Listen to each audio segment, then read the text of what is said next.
Good morning, Shangam second grade readers. Today is Tuesday, May 19th, and a very happy birthday to Violet in my class today. I hope you have an incredible day today, even though we are still stuck in quarantine. I hope you're able to have a wonderful birthday. If you know Violet, reach out and wish her a happy birthday today, okay? Today we are going to continue working on reading comprehension. And yesterday you listened to Jack and the Beanstalk, and then you answered questions about the fairy tale and the different fairy tale elements that were in the story, right? Today I'm going to read another story called Puss in Boots, and then you're going to answer questions about that specific story. So today you have to answer the questions using the story of Puss in Boots, okay? But before I read the story to you, I want to read the questions to you. I think that it's super important when you are going to answer questions about a story. It's always a good idea to take a couple minutes and preview the questions before you start reading, because when you do that, you are more likely to pick up on the answers to those questions as you're listening to the story or as you read the story. So I'm going to show you the questions. I'm going to go give you a preview of them, and then we'll read the story and we'll discuss, okay? So I'm going to disappear. Bye. And the first question says, how were Puss and the youngest son alike at the beginning of the tale? And there's 3 options there for you, but we're just going to look at the questions right now. Second question, how did Puss help the youngest son? Third question, how were Puss and the youngest son alike at the end of the tale? Fourth question, which of these could really happen? Fifth question, what event would complete the graphic organizer? So we've got a beginning, a middle, and an end. So as you're listening to the story, you want to be listening for that middle part. That's the part that's missing here. Now there's a couple of what I would call grammar questions here. And I know that we've gone over this in school, but it might have been a while since you've heard these terms. So I'm going to go over them with you right now. So which of the following words contains a suffix? Now in the beginning of this recording, I mentioned the word preview a few times, and I said that as a clue because when we talk about a prefix, in my class anyway, I always talk about it. Think of it when you go to the movies, there's the previews in a movie, the shows, the little clips of shows that come before the movie that you're going to watch. So a prefix is something that you put before a base word or a root word. A suffix is something you add to the end of a root word or a base word, depending on which term your teacher might have referred to it as. So we're going to be looking for a word that can stand on its own, but has something added to the end of it. Now, here's the trick. The suffix isn't a word by itself. It needs to have that base word in order to create an entire word. So we're looking for a word like louder, for example.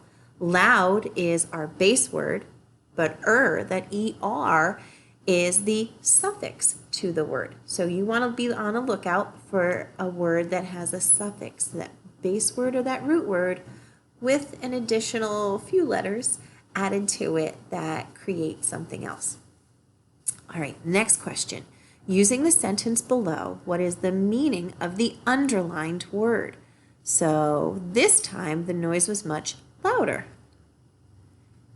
How is the word louder? What does the word louder mean? And it gives you some options. The 8th question, what is the suffix in the word hurtful? So remember, look for the word that can stand by itself, and then what are the few letters after it that create a new word? Number 9, using the sentence below, what is the meaning of the underlined word? Dan was unhappy that he lost the race. And unhappy is an example of a word with a prefix added to it, right? Happy is our base word, but we put un in front of it.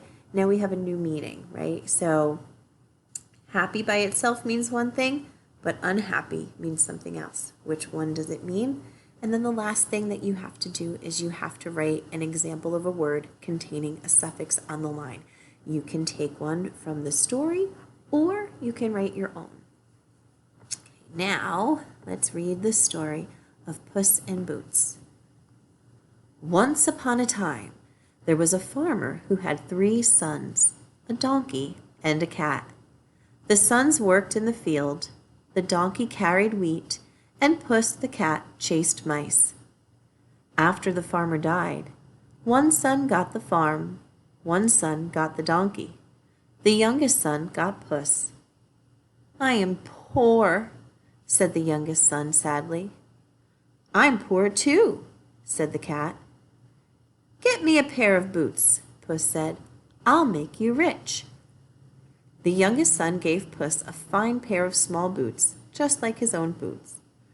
Puss put on the boots and walked down the road on 2 legs. When Puss reached the forest, he hunted for fine birds and then took them to the king. The king was so pleased that he gave Puss a big bag of gold. The cat took the gold to the youngest son.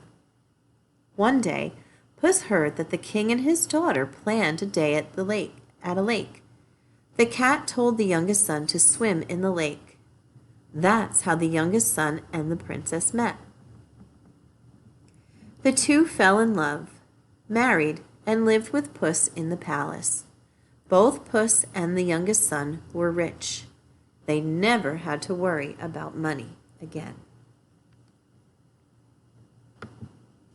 So that is a short version of Puss in Boots, right? But it has elements of the fairy tale in there that you've heard. Also, what I might suggest that you do, if you're able to, something that I personally like to do when I am answering questions about a story, if you're able to, try and print this out. In Seesaw, if you click on, I think it says Show Original, if you click on that, it'll open it up into a different document. And then from there, you're able to print these pages out. If you have a printer, if you're able to do that. Something that I like to do, I went over those questions with you before we started, right?